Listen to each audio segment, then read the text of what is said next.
கர்த்தருடைய பரிசுத்த நாமத்துக்கு மகிமை உண்டாவதாக. இந்த நாளிலும் விசுவாசியின் ஐக்கியம் என்ற தலைப்பிலிருந்து தேவனுடைய வார்த்தையை நாம் தியானிக்க போகிறோம். The unity of believer or believers fellowship, இதான் ஒன்று எடுத்துக்கலாம். நீங்கள் இங்கிலீஷில் பிலீவர்ஸ் ஃபெல்லோஷிப் அப்படி எடுத்துக்கலாம், அல்லது த யூனிட்டி ஆஃப் பிலீவர் அப்படி எடுத்துக்கலாம். விசுவாசியின் ஐக்கியம். ஒரு விசுவாசியினுடைய ஐக்கியம் எப்படி இருக்க வேண்டும்? ஐக்கியம் என்றால் ஒன்று சேர் அப்படின்ற அர்த்தம். முதலாவதாக ஐக்கியம் இல்லாமல் இருக்கிறது என்ன அப்படின்னு சொல்லி ஒரு சுருக்கமாக பார்த்துட்டு அதுக்கப்புறம் ஐக்கியத்தை குறித்து பார்ப்போம். ஏன்னா இன்னைக்கு ஐக்கியம் இல்லாமல் இருக்கிறதுனால என்ன ஆகும்? எடுத்து வாசிப்போம். நீதிமொழிகள் புஸ்தகம் 3ஆம் அதிகாரம்.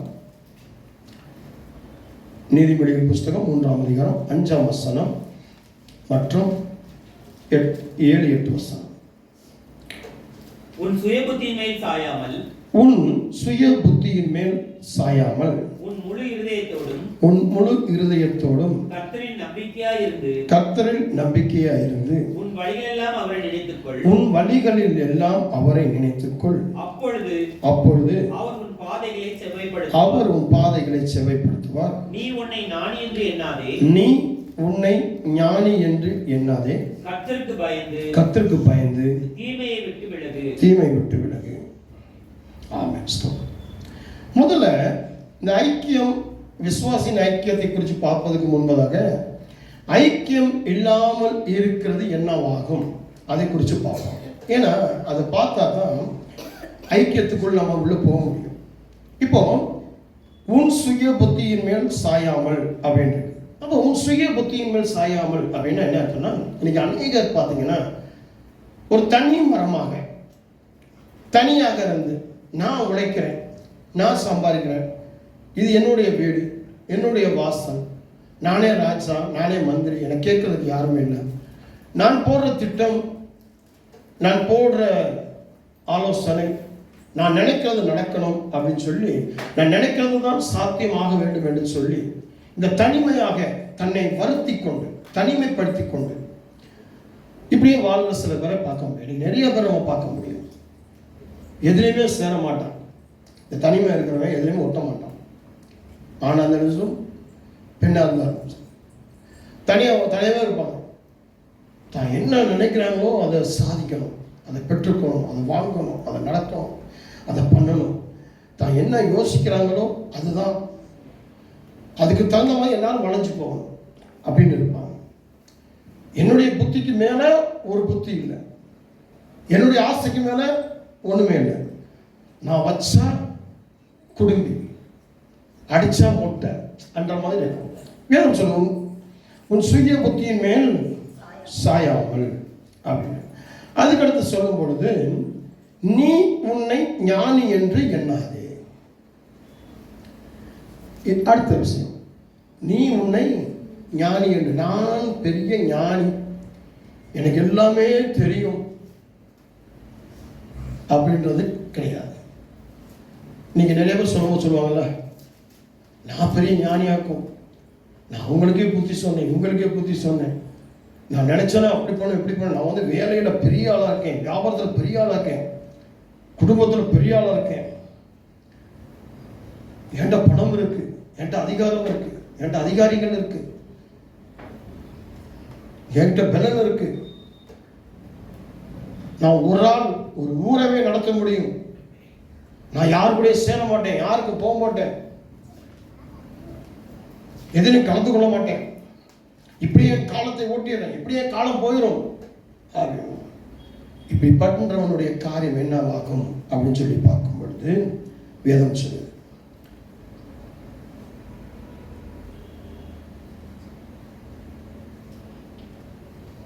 என் மகனே, நீ கர்த்தருடைய சிட்சையை அற்பமாக எண்ணாதே, அவர் கடிந்து கொள்ளும் போது சோர்ந்து போகாதே. தகப்பன் தான் நேசிக்கிற புத்திரனை சிக்கிறது போல கர்த்தரும் எவனிடத்தில் அன்பு கூறுகிறாரோ அவனை சிக்கிறார். ஞானத்தை கண்டடைகிற மனுஷனும் புத்தியை சம்பாதிக்கிற மனுஷனும் பாக்கியவான். ஆமென். ஸ்தோத்திரம். அப்போ என்ன சொல்லப்பட்டிருக்குது அப்படின்னு சொல்லி பார்க்கும்பொழுது, நாம் எதை சம்பாதித்து வைத்திருக்கிறோம், எதை சேர்த்து வைத்திருக்கிறோம் அப்படின்னு யோசிக்க வேண்டிய ஒரு கட்டாயத்தில் இருக்கும். நம்ம தனிமையாய் இருப்போம் என்றால், நம்ம ஒண்டி கட்டியாய் இருப்போம் என்றால், ஞானத்தை மட்டுமே எதிர்பார்த்து ஞானி என்று நம்மை மட்டுமே உயர்த்துவோம் என்றால், நமக்கு மேல ஒரு பெரிய ஞானி, நமக்கு மேல ஒரு பெரியவன் நிச்சயமாய் இந்த பூலோகத்தில் உண்டு. இப்போ ஐக்கியத்தை குறித்து பார்ப்போம். ஆமோஸ் 3ஆம் அதிகாரம் 3ஆம் வசனம். 2 பேர் ஒருமனப்பட்டிருந்தால் ஒழிய ஒருமித்து நடந்து போவார்களோ. 2 பேர் ஒருமனப்பட்டிருந்தால், 2 பேர் ஒருமனப்பட்டு பிறக்க பார்த்தீங்கன்னா, ஒரு மாட்டு வண்டி இருக்குன்னு வச்சுக்கோங்க. அந்த மாட்டு வண்டியில 2 மாடை பூட்டுறாங்க. அந்த நாக்கட்டை இருக்கும். அந்த நாக்கட்டையில 2 மாட்டை பூட்டுறாங்க அப்படின்னா, இந்த 2 மாடும் ஈக்குவலாக சரியாக கடந்து போகும்பொழுதுதான் இந்த மாட்டு வண்டி எந்த ஊருக்கு போய் சேரணுமோ போய் சேரும். இதுல ஒரு மாடு சுணங்கி, அல்லது ஒரு மாட்டுக்கு காலில் அடிபட்டு, அல்லது ஒரு மாட்டுக்கு லாடம் இல்லாதபடிக்கு கால்கள் தேய்க்கப்பட்டு இருக்கும் என்று சொன்னால், கால் சூடாகும் பொழுது அதால் அந்த மாட்டு வண்டி எடுத்து போகாது. 2 பேர் ஒருமனப்பட்டிருந்தார்கள். அதே போல ஐக்கியம் ரொம்ப முக்கியம். தனிமையாய் இருப்பதை காட்டிலும் 2 பேர் ஒன்று சேர்ந்திருப்பது நல்லது என்று சொல்லி கர்த்தர் எதிர்பார்க்கிறார். அதான் ஐக்கியம். இந்த ஐக்கியம் கர்த்தர் உண்டு பண்ணின ஒரு கட்டளை, அவர் கொடுத்த ஒரு மேன்மையான ஒரு சத்தியம். விசுவாசிகள் இது கடைசி காலத்துல தனிமையாக இருப்பது நல்லதில்லை.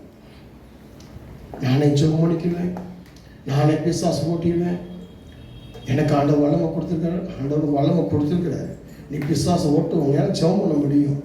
ஆனால் ஒரு கூடுகை வேண்டும், ஒரு கூட்டு முயற்சி வேண்டும், ஒரு ஒன்று சேர வேண்டும். அதுதான் சபையை கர்த்தர் ஏற்படுத்தினார், விசுவாசிகளை ஒன்றுபடுத்தினார். எங்கே 2 பேர் 3 பேர் என்னுடைய நாமத்தினால கூடியிருக்கிற மத்தியில் இருப்பேன்னு சொல்லி வாக்கு கொடுத்தார். 2 பேர் ஒரு காரியத்தை குறித்து கேட்கும் பொழுது அதை நடத்தி கொடுப்பேன் என்று சொல்லி வாக்கு கொடுத்திருக்கிறார். ஆரம்பத்தில் கூட கர்த்தர் மனிதன் தனியா இருப்பது நல்லதல்ல, அவனுக்கு ஏற்ற துணை உண்டு பண்ணுவேன், அவனுக்கு ஏற்ற துணை வேணும், அவனுக்கு ஐக்கியம் வேண்டும் என்று சொல்லி கர்த்தர் ஒரு மனுஷியை விழா எலும்பிலிருந்து, மனுஷனுடைய விழா எலும்பிலிருந்து ஒரு விழா எலும்பை எடுத்து மனுஷியாக படைத்து அவன் இடத்துல கொடுத்தார். ஆண்டவரே தனிமையாக இருக்கிறதை விரும்புகிறவர் அல்ல. ஆனால் இன்னைக்கு எத்தனை விசுவாசிகள் தனிமையாக கண் போன போக்கில், மனம் போன போக்கில், உங்க இஷ்டத்துக்கு, சபைக்கு ஒத்து வராமல், குடும்பத்துக்கு ஒத்து வராமல், வேலைக்கு ஒத்து வராமல், வியாபாரத்துக்கு ஒத்து வராமல், உன் இஷ்டத்துக்கு உன் ஆசைக்கு நீ போய் எவ்வளவு பேர் இன்னைக்கு நாசமாக்கப்பட்டிருக்கீங்க. அதான் சுய புத்தியின் மேல் சாயாதே, சுய புத்தியின் மேல் சாயாதே, நீ ஞானி என்று எண்ணாதே. நமக்கு 2 பேர் ஒருமனப்பட்டிருந்தால் வழிய நம்ம ஒண்ணுமே செய்ய முடியாது. அடுத்தபடியா பிரசங்கி 4ஆம் அதிகாரம் 9 வசனம் 10 வசனம். பிரசங்கி புஸ்தகம் 4ஆம் அதிகாரம் 9வது வசனம் 10 வசனம்.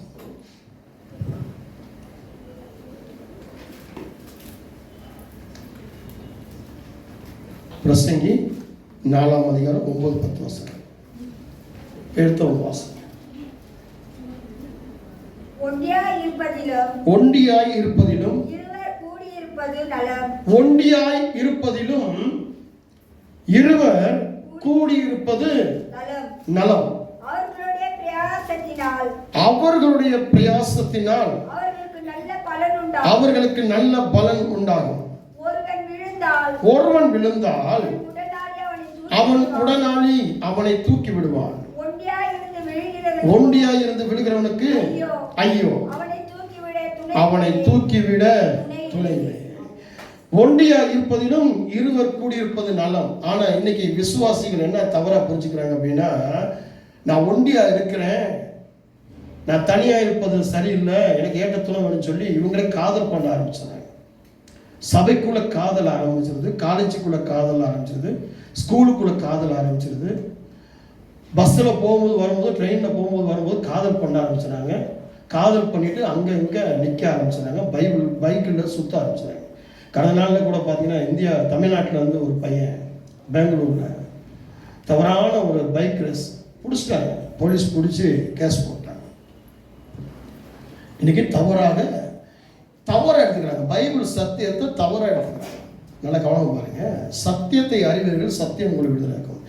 ஒன்றியா இருப்பதிலும் இருவர் கூடியிருப்பது அப்படின்னு சொன்னா அது தவறான உறவுகளுக்காக மாத்திரம் யூஸ் பண்ணக்கூடாது. சரியான ஒரு உறவாக, அண்ணன் தம்பி உறவா, அக்கா தங்கச்சி உறவா, கணவன் மனைவி உறவா, அது பரிசுத்தமான உறவா, நல்ல ஒரு நண்பன் உறவா. ஒருவன் கீழே விழுந்தால் அவனை தூக்கி விடுவதற்கு உடனடியாக இருக்கக்கூடிய இது ஐக்கியம். ஆனால் இன்னைக்கு நிறைய பேர் பேசும்போது நான் தனியா இருக்கிறேன், நான் தனிமையை விரும்புகிறேன், எனக்கு தனியா இருக்கிறது நல்லது, தனியா இருக்கிறதுனால தான் நான் அதை பண்ண இதை பண்ண கிடையாது. ஒன்றாக இருக்கிறது விரும்பணும். ஆண்டவர் விரும்புகிறார். எதுக்கு விரும்புகிறார்? கொலோசியர் புஸ்தகம் 3:13. கொலோசியர் புஸ்தகம் 3:13. ஒருவரை ஒருவர் தாங்கி ஒருவர் பேரில் ஒருவருக்கு குறைபாடு உண்டானால் கிறிஸ்து உங்களுக்கு மன்னித்தது போல ஒருவருக்கு ஒருவர் மன்னியுங்கள். இதுதான் ஐக்கியம். ஐக்கியம் என்பது என்ன? ஒருவரை ஒருவர் தாங்கிறதும், ஒருவர் பேரில் ஒருவர் குறைகள் குற்றம் இருக்கும் என்று சொன்னால் அவர்களை மன்னித்து அவர்களை சரி பண்ணுகிறது. இப்ப ஐக்கியம் என்று சொன்னால் என்ன? ஒரு 12 விஷயங்களை குறித்து பார்க்கலாம். முதல் காரியம், தவறு செய்யும் போது மன்னிக்கிறது ஐக்கியம். இரண்டாவதாக, தடுமாறும் போது தாங்குவது ஐக்கியம். மூன்றாவதாக, காயப்படும் போது குணமாக்குவது ஐக்கியம். இன்னைக்கு நம்ம காயப்படும் போது காயத்தை பெருசுப்படுத்துவோம், காயத்துக்கு மருந்து போட மாட்டோம், காயத்தை பெருசுப்படுத்துவோம். அடுத்து, கட்டுகளின் போது விடுவிப்பது ஐக்கியம். தவறு செய்த போது திருத்தி விடுவது ஐக்கியம். வழி தவறும் போது வழியை சரியான வழியை காட்டுவது ஐக்கியம். நிராகரிக்கப்படும் போது ஏற்றுக்கொள்வது, ரிஜெக்ட் பண்ணும்போது அதை ஏற்றுக்கொள்வது ஐக்கியம். வெறுக்கப்படும் போது நேசிப்பது ஐக்கியம். விழும்போது தூக்கி விடுவது ஐக்கியம். தாழ்த்தப்படும் போது தூக்கி விடுவது ஐக்கியம். இல்லாத போது கொடுத்து உதவுவது ஐக்கியம். செய்த தவறுகளை சுட்டி காட்டும் போது அதை ஏற்றுக்கொள்வதும் ஐக்கியம். நீங்க ஒரு தவறு செஞ்சிட்டீங்க அப்படின்னா அதை ஒருத்தவங்க சுட்டி காட்டுகிறாங்கன்னு சொன்னா ஆமா சரி அப்படின்னு சொல்லி ஏற்றுக்கொண்டு அதை சீர்படுத்துவது ஐக்கியம். ஐக்கியம் இல்லைன்னு சொன்னா இவன் யார் கேட்கறதுக்கு, இவன் யார் சொல்றதுக்கு, இவன் யோக்கியமா, இவன் அப்படிப்பட்டவனா, இவன் இப்படிப்பட்டவனா, அது ஐக்கியம் இல்லை. இன்னைக்கு நிறைய குடும்பங்கள் பிரிஞ்ச விஷயம் என்ன? நிறைய குடும்பங்கள் இன்னைக்கு சிதறி போன விஷயம் என்ன? கணவன் மனைவிக்குள்ள இதுதான் ஐக்கியம் இல்லாமை. ஐக்கியம் எங்க இருக்கு? சும்மா அப்படியே வரோம், அப்படியே ஜெபம் பண்றோம், அப்படியே பைபிள் படிக்கிறோம், அப்படியே ஆராதனை பண்றோம், ஒரு நாள் சர்ச்சுக்கு வரோம், ஒரு நாள் யூடியூப்ல போட்டு மெசேஜ் கேட்கிறோம், ஒரு நாள் அந்த சர்ச்சுக்கு போறோம், ஒரு நாள் இந்த சர்ச்சுக்கு போறோம், ஒரு நாள் அங்கே கன்வென்ஷன் போறோம். இங்கே ஒரு நல்ல ஒரு போதகர் வந்திருக்கிறார், இங்கே ஒரு நல்ல தீர்க்கதரிசி வந்திருக்கிறார், நாம போறோம் வரோம், இப்படிதான் போயிட்டு இருக்கோமே ஒழிய ஐக்கியம் எங்க இருக்கு? எப்படி இருக்கு? நம்முடைய ஐக்கியங்கள் எந்த மாதிரியா இருக்கு? ஐக்கியம் ரொம்ப முக்கியம். ஐக்கியம் ஒன்னே சொல்ல. 3 விதமான ஐக்கியத்தை குறித்து பார்க்க போறோம். முதலாவது ஐக்கியம் குடும்பத்தில் ஐக்கியம். எடுத்து வாசிங்க 3:23 குடும்பத்தில் ஐக்கியம் வாசிங்க. தன் சொந்த குடும்பத்தை நன்றாய் நடத்துகிறவனும் தன் பிள்ளைகளை சகல நல்ல ஒழுக்கம் உள்ளவர்களாக கீழ்ப்படியப்படுகிறவனுமாய் இருக்க வேண்டும். முதல்ல ஒரு கணவனாக நீ பொறுப்பில் இருந்தாலும், மனைவியாக பொறுப்பில் இருந்தாலும், தாய் தகப்பனாக இருந்தாலும், பிள்ளைகளாக இருந்தாலும், சகோதர சகோதரிகள் இருந்தாலும், உங்களுக்குள்ள குடும்பத்தில் முதலாவதாக ஐக்கியம் வேண்டும். குடும்பத்தில் நீங்க ஐக்கியம் இல்லாமல் நீங்க படிக்கிற இடத்துல, வேலை செய்யற இடத்துல, வியாபாரம் செய்யற இடத்துல எவ்வளவு ஐக்கியமாக இருந்தாலும் அந்த ஐக்கியம் உங்களுக்குள்ள செல்லுபடியாகாது. சிலர் என்ன பண்ணுவாங்க கேட்டீங்கன்னா, குடும்பத்தில் ஐக்கியமா இருக்க மாட்டாங்க. குடும்பத்தில் வம்பும் வழக்கும் சண்டை மீறுதலும் அக்கிரமம் இருக்கும். ஆனா அடுத்தவங்கள்ட்ட போய் ஒரு ஐக்கியம் வச்சுட்டு இருப்பாங்க. நீங்க இங்க ஐக்கியம் இல்லாமல் அங்க ஐக்கியமா இருக்கிறது வேஸ்ட். அது உங்களுக்கு சாட்சியை உண்டு பண்ணாது. அது உங்களுக்கு பரிசுத்தமா இருக்காது. இருக்கீங்களா? நான் பேச புரியுதா? குடும்பத்தில் முதலாவது ஐக்கியம். பிள்ளைகள் பெற்றோர்கள் இடத்திலையும், பெற்றோர்கள் பிள்ளைகள் இடத்திலையும், கணவன் மனைவி இடத்திலையும், மனைவி கணவன் இடத்திலையும் முதல்ல குடும்பத்தை நடத்துகிறவனாக இருக்கணும். தன் சொந்த குடும்பத்தை நன்றாய் நடத்துகிறவனும் தன் பிள்ளைகளை சகல நல்ல ஒழுக்கம் உள்ளவர்களாக கீழ்ப்படிய பண்ணுகிறவர்களாகவும் இருக்கும் ஒரு பயம், ஒரு பக்தி, ஒரு துரிதம். எனக்கு அன்பான தேவனுடைய பிள்ளைகளே, உங்க குடும்பத்தில் எவ்வளவு ஐக்கியமா நீங்க இருக்கீங்க? உங்க குடும்பத்தை எவ்வளவு நேசிக்கிறீங்க? உங்க குடும்பத்துக்கு எவ்வளவு கட்டுப்பாட்டுகள் இருக்கு? நான் அரிசி வாங்கி போட்டேன், பருப்பு வாங்கி போட்டேன், ஸ்வீட் வாங்கி கொடுத்தேன், காரம் வாங்கி கொடுத்தேன், கறி வாங்கி கொடுத்தேன், மீன் வாங்கி கொடுத்தேன், நல்ல சீட்டு போட்டு சீட்டு வாங்கி பட்டாசு பண்டு போட்டு பட்டாசுலாம் வாங்கி கொடுத்தேன், கிறிஸ்மஸ் பண்டு போட்டு கிறிஸ்மஸ்க்கு நிறைய ஜாமான் ஸ்வீட்லாம் வாங்கி போட்டேன். இது கிடையாது. ஐக்கியம் ரொம்ப முக்கியம். ஐக்கியம் இல்லாமல் நீ எவ்வளவு காரியத்தை நீ செஞ்சாலும் அது வேஸ்ட் ஆகும். குடும்பத்துக்குள்ள முதலாவது ஐக்கியம் இருக்கணும். ஐக்கியம்னா என்னன்னு முதல் பழகிக்கணும். ஒருத்தருக்கு ஒருத்தர் விட்டு கொடுக்கிறதும், ஒருத்தருக்கு ஒருத்தர் போதிக்கிறதும், ஒருத்தருக்கு ஒருத்தர் நேசிக்கிறதும், ஒருத்தர் பேர்ல ஒருத்தர் வழக்காடுகிறதுமாக. வழக்காடுகிறதுனா ஒருத்தருக்காக ஒருத்தர் பரிந்து பேசுகிறதாக. 1 தீமோத்தேயு 5:8. 1 தீமோத்தேயு 5:8. ஒருவன் சொந்த குடும்பத்தை வாசிங்க. ஒருவன் தன் சொந்த ஜனங்களையும், ஒருவன் தன் சொந்த ஜனங்களையும் விசேஷமா தன் வீட்டாரையும் விசாரியாமல் போனால் அவன் விசுவாசத்தை மறுதலித்தவனும் அவிசுவாசியிலும் கெட்டவனுமாய் இருப்பான். நல்ல கவனம் பாருங்க. ஒருவன் தன் சொந்த ஜனங்களை விசேஷமாக தன் வீட்டாரை விசாரிக்காமல் போனால் அவன் விசுவாசத்தை மறுதலித்தவனும் விசுவாசியை விட கெட்டவனுமாக இருப்பான். அப்போ தன் வீட்டாரை விசாரிக்க பழகிக்கிறான். தன் வீட்டாரை விசாரிக்க, ஒரு கணவன் மனைவியை விசாரிக்கணும், ஒரு மனைவி கணவனை விசாரிக்கணும், பெற்றோர்கள் பிள்ளைகளை விசாரிக்கணும், பிள்ளைகள் பெற்றோர்களை விசாரிக்கணும், அண்ணன் தம்பி, தம்பி அண்ணன், அக்கா தங்கச்சி, தங்கச்சி அக்காவை விசாரிக்கணும். எப்படி விசாரிக்கணும்? விசாரிப்புனா என்ன சொல்லுங்க? விசாரிப்புனா என்ன? ஒருத்தரை ஒருத்தர் கவனித்துக் கொள்ள வேண்டும். ஒருவன் தன்னை நம்பி இருக்கிறவர்களை, முக்கியமாக தன்னுடைய குடும்பத்தில் இருக்கிறவர்களை கவனித்துக் கொள்ள வேண்டும். அப்படி கவனித்துக் கொள்ளவில்லை என்று சொன்னால், ஒருத்தன் நீங்க கவனிக்காமல் விட்டீங்கன்னு சொன்னா அவன் வழி தப்பி கெட்டு போகிறதுக்கு ஏதுவா இருக்கும். அப்போ அவிசுவாசத்திலும் கெட்டவனாக நீங்க மாறுவீங்க.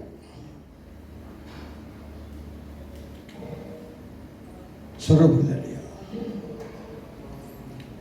அவிசுவாசிலையும் கெட்டவனாக, விசுவாசத்திலையும் மறுதலிக்கிறவர்களாக.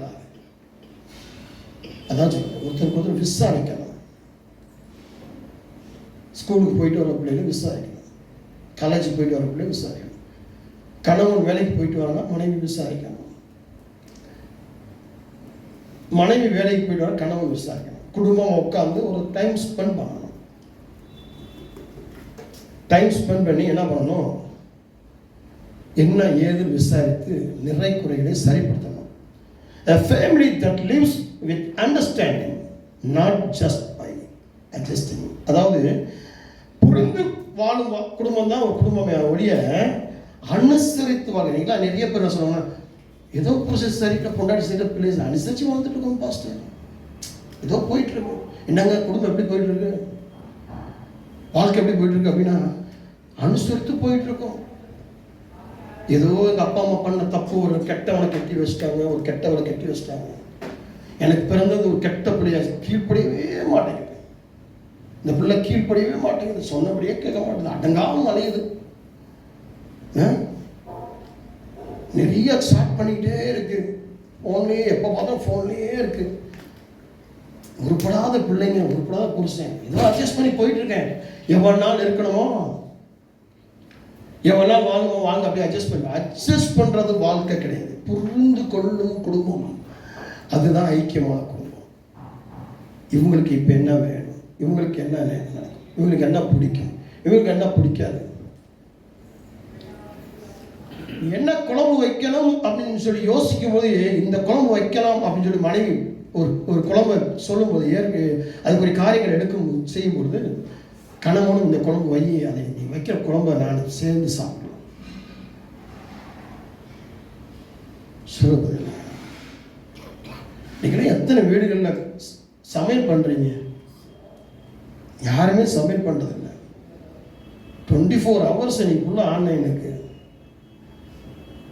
நீங்கள் நினச்ச ஹோட்டலில் நினச்ச சுவையில் கொண்டு வந்து கொடுக்கறதுக்கு, ஓடி வந்து கொடுக்கறதுக்கு ஆள் இருக்கு. அவனுக்கு டிப்ஸ் கொடுத்தா அவனுக்கு கொடுப்பான். இன்னைக்கு நிறைய வீடுகளில் கேஸ் ஸ்டவ் பற்ற வைக்கிறதே கிடையாது. நிறைய வீடுகளில் இன்னைக்கு ஸ்டவ் துரு பிடிச்சி போய் அழுகு பிடிச்சி போய் கிடக்கு. கிச்சன் பாலடைஞ்ச கிச்சனாக கிடக்கு. நீ சமைக்கிறதே இல்லை, ஃபுல்லாக ஹோட்டல். ஐக்கியம் இல்லை. இதெல்லாம் எதை வச்சு பார்க்குறோம்னு சொன்னால் ஐக்கியம் இல்லை. இந்த பெங்களூருக்கு நான் வரும்பொழுது ஒரு ஹோட்டல் இருக்காது, ஒரு கடை இருக்காது. ஒரு டீ குடிக்கணும்னா இங்கே எங்கே போகணும் அப்படின்னா ரொம்ப தூரம் போகணும், டீ கடையே இருக்காது. இப்போ ஜலவாயு வேறு பக்கத்தில் ஒரு சைக்கிளில் ஒரு ஐயா வருவார். அந்த ஐயா இப்போ இல்லை, உயிரோடு இல்லை, வயசான தாத்தா. சைக்கிளில் டீயை வச்சுட்டு தள்ளிகிட்டே வருவார். அவர்கிட்ட டீ வாங்கி கொடுங்க சொல்லி விட்டுருவோம். சார், நீங்கள் வரும்போது எங்கள் ஆஃபீஸ்க்கு இந்த இடத்துல ஆஃபீஸ் இருக்குது, HRBA லெவலில், அங்கே வந்து டீ கொடுத்துருவீங்களா அப்படின்னா, உங்களுக்கு கொடுக்குறேன் அப்படின்னுவார். இத்தனை மணிக்கு வந்துருங்கன்னு சொல்லுவோம், அத்தனை மணிக்கு வந்து டீ கொடுப்பார். அப்படி இருந்துச்சு. இன்னைக்கு எவ்வளோ டீ கடைகள், எவ்வளோ ஹோட்டல்ஸ். காரணம் என்ன அப்படின்னா, இதெல்லாம் எதுக்காக அப்படின்னா, குடும்பத்தில் ஐக்கியம் இல்லாமல், குடும்பத்தில் ஒற்றுமை இல்லாமல், குடும்பத்தில் விசாரிப்புகள் இல்லாமல், எல்லாமே புரிந்து வாழ்கிற வாழ்க்கை இல்லாமல் அட்ஜஸ்ட் பண்ணி வாழ்கிறதுனால இதெல்லாம் பெருகி போச்சு. குடும்பத்தில் ஐக்கியம் இல்லை. பிரியமானவர்களே, தேவன் எப்பொழுது நமக்குள்ள கிரியை செய்வார், பிசாசு எப்பொழுது நமக்குள்ள கிரியை செய்வான் அப்படின்றது ரொம்ப முக்கியம். இந்த தேவன் எப்போ நமக்குள்ள கிரியை செய்வார், பிசாசான் எப்போ கிரியை செய்வான்னு சொல்லி ஒரு குடும்ப தலைவன் அல்லது குடும்ப தலைவி, குடும்பத்துக்குள்ள இருக்கக்கூடிய முதல் ஆள் என்ன செய்யணும், தன்னுடைய மனைவிக்கும் தன் பிள்ளைகளுக்கும் என்ன சொல்லணும், போதிக்கணும், கற்றுக் கொடுக்கணும். ஆதாம் அவனுடைய மனைவிக்கும் அவனுடைய பிள்ளைகளுக்கும் அவன் போதிக்காததுனால தான், கற்றுக் கொடுக்காதனால தான் இன்றைக்கு வரைக்கும் உலகம் முழுவதும் பாவத்தை பார்க்க முடியும். இன்னைக்கு அநேக பேர் பாவத்தினால மறிச்சு போதை பார்க்கணும்.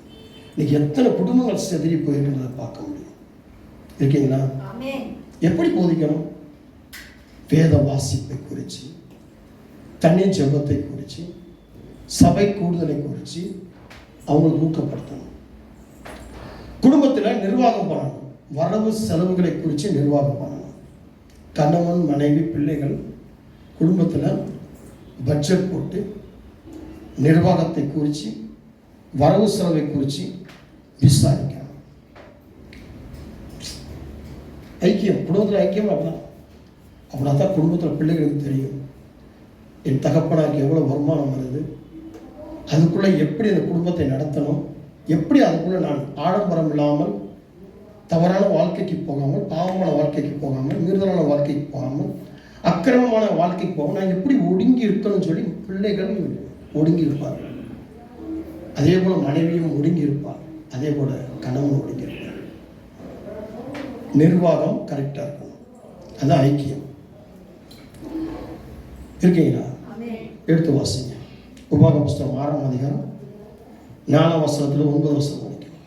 உபாகமம் 6ஆம் அதிகாரம் 4 வசனத்துல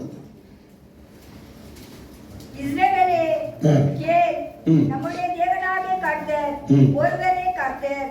நீ உன் தேவனாகிய கர்த்தரிடத்தில் உன் முழு இதயத்தோடும் உன் முழு ஆத்மாவோடும் உன் முழு பலத்தோடும் அன்பு கூர்வாயாக.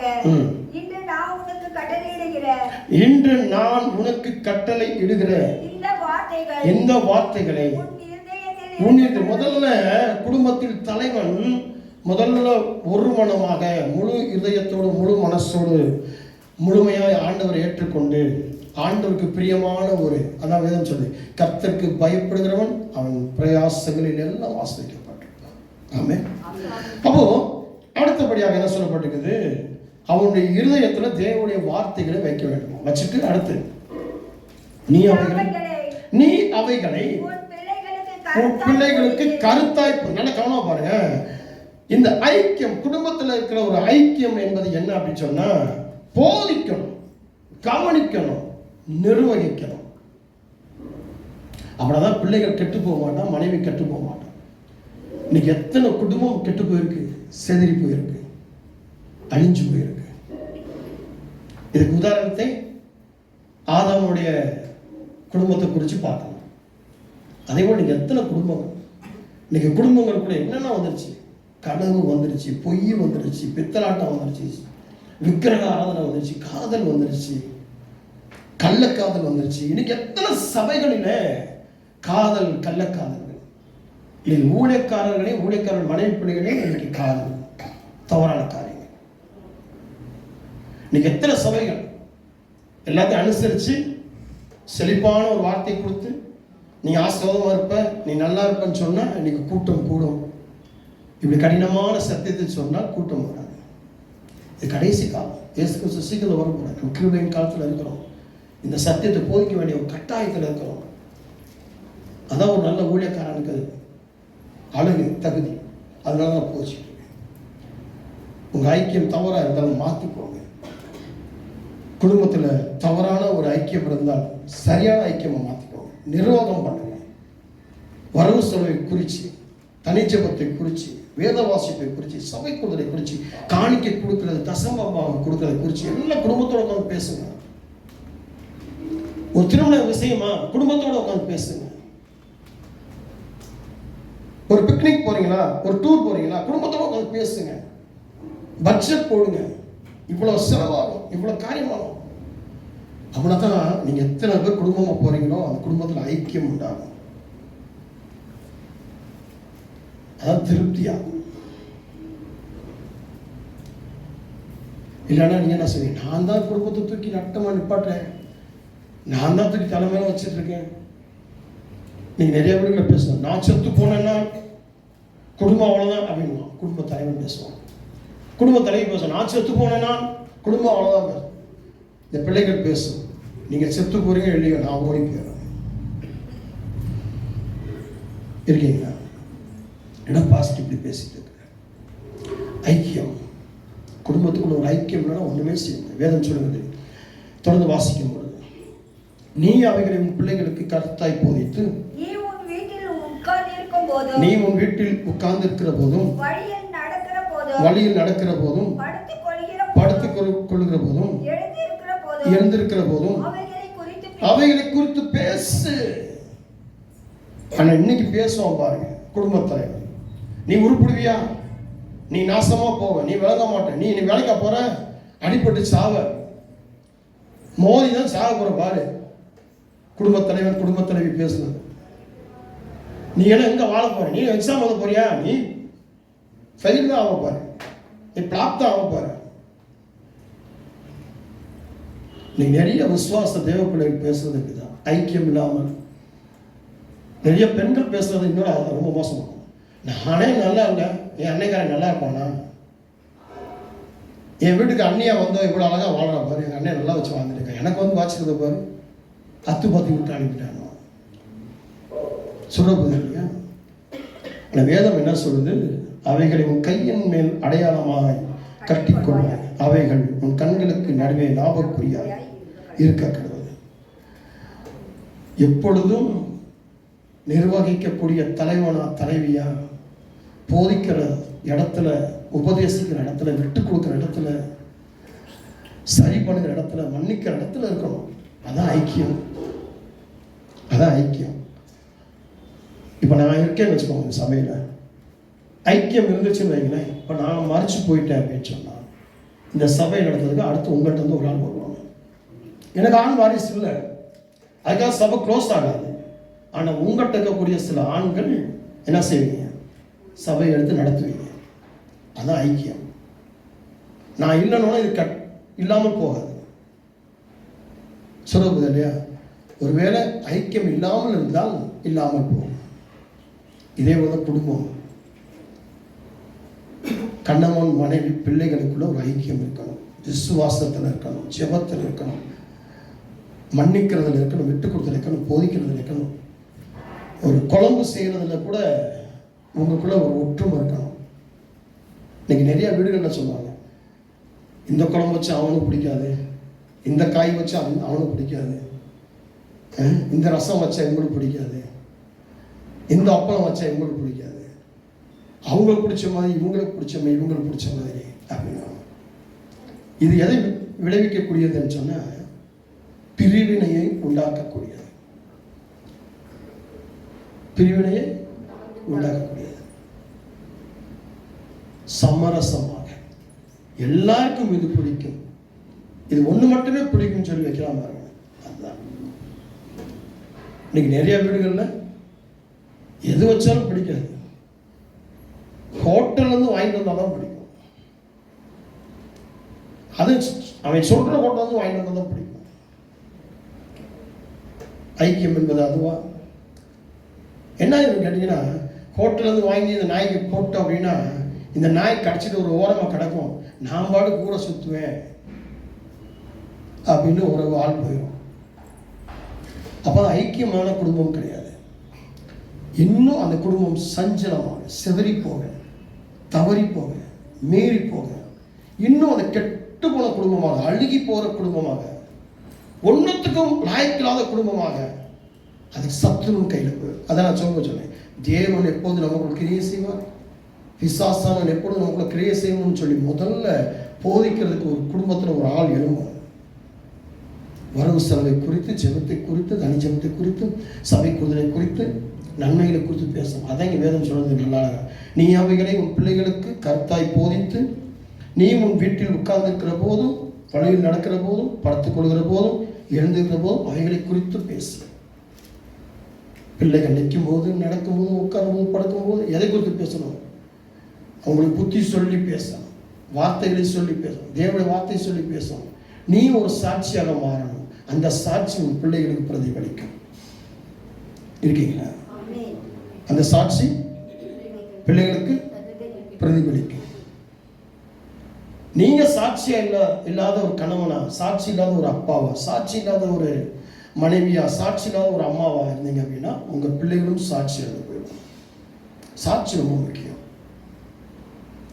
இதுதான் ஐக்கியத்துக்கு இதோடைய தொடர்ச்சி. நம்ம ஒரு வார்த்தை பார்ப்போம், ஜெபிப்போம். அன்பின் பரலோகத்தின் பிதாவே, விசுவாசியின் ஐக்கியம் என்று சொல்லக்கூடிய தலைப்பின் கீழாக தேவனுடைய வார்த்தை நாம் தியானித்துக் கொண்டிருக்கிறோம். இந்த நாளிலே குடும்பத்தில் உள்ள ஐக்கியத்தை குறித்து நாங்கள் பார்த்தோம். குடும்பத்துக்குள்ள ஐக்கியம் உண்டாகட்டும். குடும்பத்தில் அந்த ஐக்கியம் கிறிஸ்துவுக்குள்ளாக வழி நடத்தப்படட்டும். கிறிஸ்து வருகைக்கு ஆயத்தமாகட்டும். பிறரையும் ஆயத்தப்படுத்தட்டும். ஒரு சாட்சி உள்ள குடும்பமாக ஒவ்வொரு குடும்பமும் மாறட்டும். தேவனுடைய மகிமையை காணட்டும். தேவனுடைய வெளிச்சத்தை காணட்டும். சாரம் ஏற்றப்பட்ட ஒரு உப்பாக ஒவ்வொருவரும் வாழ்க்கை மாறட்டும். அவங்களை ஆசீர்வதிக்கிறார்கள். ஒவ்வொரு குடும்பத்துக்குள்ளும் ஐக்கியம் வரும் பொழுது அந்த ஐக்கியத்தினால நன்மை உண்டாகட்டும். தவறுகள் மாறட்டும், குற்றங்கள் மாறட்டும், பாவங்கள் மன்னிக்கப்படட்டும். இயேசுவின் நாமத்தினால் பிதாவே, ஆமென். கர்த்தர் உங்கள் அனைவரும் இருப்பார். கர்த்தர் உங்களை ஆசீர்வதிப்பார்.